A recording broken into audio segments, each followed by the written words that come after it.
Stephen McKeag, nicknamed Top Gun, was a Northern Irish loyalist and a commander of the Ulster Defence Association's C Company in the 1990s. Although most of his operations took place from the Shankill Road in Belfast, McKeag was actually a native of the lower Oldpark Road in the north of the city. Early years. McKeag's first group affiliation was with the white power skinhead gangs that existed on the Shankill and which were co-opted into the UDA's youth wing Ulster Young Militants. McKeag then became a born-again Christian and married young to a woman named Alison. His interest in Christianity would diminish as he became more involved in the UDA, whilst his marriage also broke up. Along with Adair and other younger figures, McKeag helped to fill the power vacuum left in the UDA by the deaths of John McMichael and Jim Craig and the departures of Andy Tyree and Tommy Little. Killings.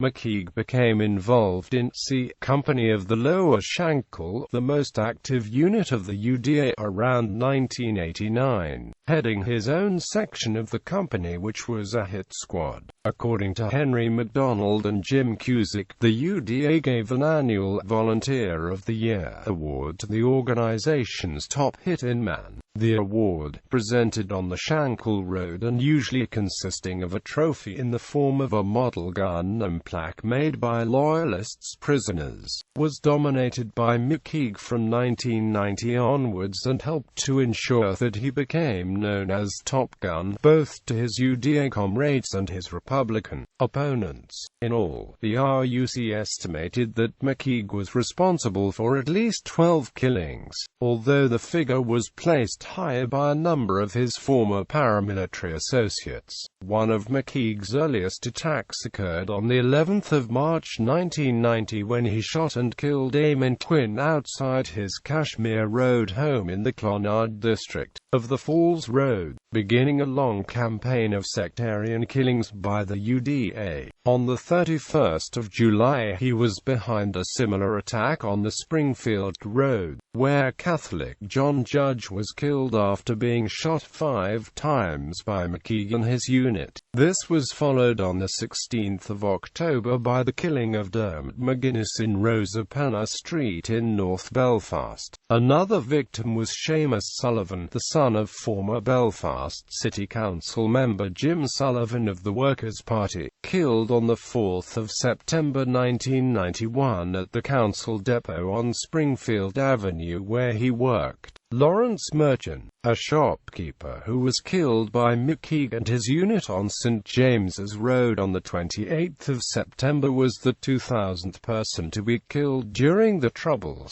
This was followed on the 14th of November by an attack on the Devonish Arms in Finaghy, resulting in the death of civil servant Aidan Wallace and wounding an 8-year-old boy who lost an eye. Following his killing of Catholic shop worker Philomena Hanna at a chemist's near the Springfield Road on the 28th of April 1992, eyewitnesses reported that as McKeag and his driver sped back to the Shankill via Lanark Way they shouted and sang his favourite song, "Follow the Yellow Brick Road," for the Wizard of Oz. Other UDA members later confirmed that the Yellow Brick Road was McKeag's nickname for Lanark Way, a street linking the Shankill and Springfield roads and favoured by Loyalist hitmen as an escape route from Republican West Belfast. An attack on the 14th of November 1992, launched by McKeag under the orders of Johnny Adair, on a branch of Sean Graham's bookmakers on the Oldpark Road, left 3 Catholics dead and a number of others,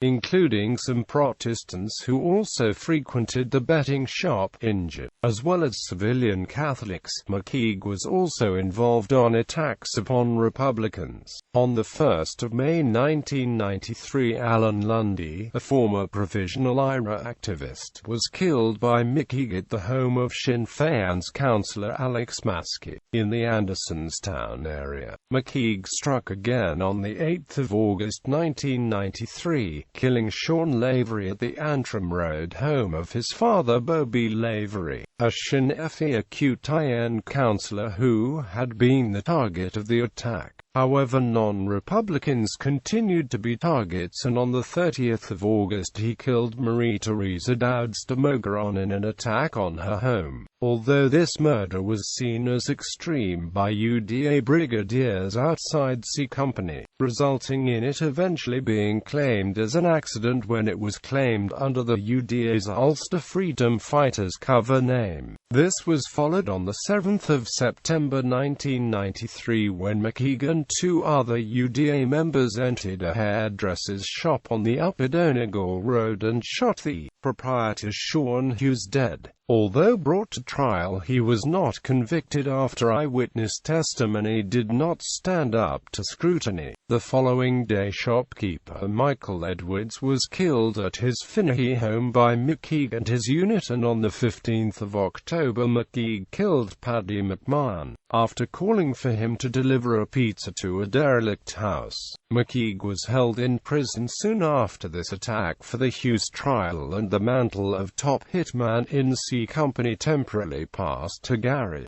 Smickers Smith. Following the killing of Loyalist Volunteer Force leader Billy Wright by the Irish National Liberation Army inside the Maze prison in December 1997, Adair, who was a strong admirer of King Rat, told McKeag that he had carte blanche to avenge the murder. McKeag did so on the 28th of December when he entered the Clifton Tavern in North Belfast and opened fire with an Uzi, killing Edmund Traynor and injuring a number of others. On the 23rd of January 1998 he was also involved in the killing of Liam Conway on North Belfast's Hesketh Road, although McKeag was brought before the Inner Council of the UDA for this attack as the movement had declared a ceasefire a few hours earlier. McKeag claimed that the attack was in response to the continuing activity of the Inner, and his fearsome reputation meant that the Inner Council would not reprimand him, even though the murder resulted in the Ulster Democratic Party being excluded from all party talks.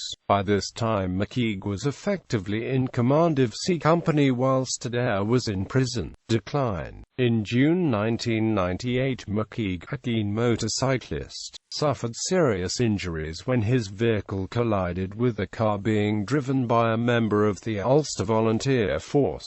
He suffered a number of broken bones and required several operations, including the insertion of pins into his leg, and as a consequence he also developed an addiction to painkillers. He also had a collapsed lung and stomach damage, and for a time had to wear a urostomy bag. A celebrated figure within loyalism for his exploits, cracks began to show in 1999, notably at an event at the Royal Antediluvian Order of Buffaloes on the Cochrane estate in Portadown, where McKeag was mobbed by fans from the Loyalist Volunteer Force and on stage was applauded by all except his C Company comrades Adair and Gary Smickers Smith. Smith continued the resentment a few months later when, as McKeag received another Volunteer of the Year prize, he yelled, "What about me?" from the audience. With Adair in prison and Smith in temporary command of C Company, McKeag fell out of favour and was soon ordered off the Shankill, ostensibly for becoming involved in fights between women at illegal UDA-run drinking dens on the Shankill. When Adair returned to the Shankill in the summer of 2000, he brought McKeag back in order to use him for the Loyalist feud he was planning against the UVF. McKeag, however, refused to take part and was severely beaten by Adair and his allies and cut off from organised loyalism altogether. Some within C Company, including William Winky Dodds, felt that Adair had a long-term jealousy of McKeag's exploits as a killer and argued that Adair had based much of his own reputation for violence upon activities actually carried out by McKeag. It was also claimed in Unfablacked, Sinn Féin's official newspaper, that McKeag had been involved in a £70,000 cocaine deal that he had excluded Adair from, although the allegation was not quoted elsewhere. One of McKeag's McKeag's last violent actions was opening fire on police with an AK-47 during riots in response to the Drum Creek conflict on Belfast's Carlisle Circus, at a junction at the base of the Crumlin and Antrim roads near the city centre. Personal life. Physically, McKeag, like Johnny Adair, was shaven-headed, muscular and heavily tattooed, and he wore a miniature golden gun around his neck on a thick gold chain, maintaining a number of girlfriends simultaneously. McKeag fathered 4 children by 4 different women, 2 daughters both called Stephanie and 2 sons both called Stephen. In the case of one child, McKeag even delivered it himself after his Newtownards-based girlfriend broke her waters in his car, forcing him to pull into a petrol station to deliver the baby. One of McKeag's girlfriends was Jacqueline Newell, who had previously been involved with Derek Agee, a one-time member of the Royal Marines. Both Newell and Agee were sentenced in 1995 for passing information about leading Republicans including Brian Gillen and Alex Maskey to the UDA, and it has been claimed that McKeag was the main point of contact with the organization. McKeag was also dating Tracy Coulter, daughter of the UDA's Jackie Coulter, later murdered in a UDA-UVF feud. Outside of his loyalist activities, McKeag also had a reputation for having unusual hobbies. An animal lover, McKeag variously owned a Rottweiler dog, a parrot, an iguana, a scorpion, a snake and a collection of tropical fish, and had even attempted to purchase a monkey until his then live-in girlfriend prevented him from doing so. He had an extensive collection of electronic gadgets and mixed rave music tunes as a hobby. He was also known for the flashy Christmas decorations with which he festooned his house every December, including flashing lights and plastic reindeer on the roof. Death and aftermath. McKeag was found dead by family members at his home at Florence Court off the Crumlin Road on the 24th of September 2000. With his face heavily bruised and a crossbow bolt embedded into the wall nearby. It was initially assumed that he had been killed, however a post-mortem found that his death was caused by a lethal combination of painkillers and cocaine. Some of his supporters continued to blame Adair, due to the love triangle which emerged between him and McKeag when Tracy Coulter started sleeping with Adair too. It was claimed that Adair's men had entered the house, attacked McKeag, who had fired the crossbow at them, and then forced quantities of cocaine down his throat in order to kill him. There was no evidence to support these claims. McKeag was buried at Rose Lawn Cemetery in the east of the city in front of around 1,000 mourners, including Adair Smith and UVF-RHC representatives, with floral tributes sent by Ulster Young Militants and Combat 18. Although by this time he was estranged from the leadership of C Company, McKeag's litany of violence meant he retained his hero status with the younger members of the group, and as a result a new mural was painted on the lower Shankill in commemoration of McKeag. Bibliography. David Lister and Amp. Hugh Jordan, Mad Dog. The Rise and Fall of Johnny Adair and C Company. Edinburgh. Mainstream Publishing. 2004. Henry MacDonald and Amp. Jim Cusick. UDA. Inside the Heart of Loyalist Terror. Dublin.